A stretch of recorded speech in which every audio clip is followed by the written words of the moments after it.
In this lesson, we're going to talk about what parallel fifths and octaves are. Those are things that are considered objectionable, and you will get dinged on your voice leading exercise if you do them. We talked a little bit about earlier in the motion video about what parallel motion is. So now we're going to go ahead and write a chord. Let's go ahead and write a C chord, C, C, let's do a G, and let's do an E. Okay, and I'm going to do some voice leading, and I'm going to do something wrong here. Let's go ahead and go to a 2 chord. So I'm going to do a D. Let's just move everybody up. Why not? Let's have some fun, okay? So there's my D, D, my F, and my A. Great, I just wrote the chord. Well, we have problems all over this.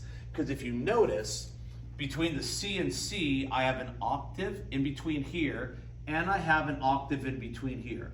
Right there, I have parallel octaves. I'm not allowed to have parallel octaves. If I take a look at other places in here also, I have a C to a G. I'm just looking at the tenor and alto voice.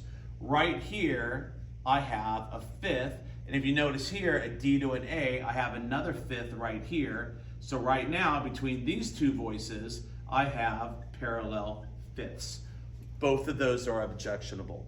So when we're writing, we always want to take a look. At the very end, we'll do an example, and I'll give you a way that'll be really smart to look. I'm just showing you what they are right now. So here's an example of a parallel octave and a parallel fifth. We want to avoid those. They could be going down as well. If I have a G and a G between the alto and the soprano, and I move them down, let's even skip them to an E and an E, well, right here, those are parallel octaves. Not allowed, can't have them.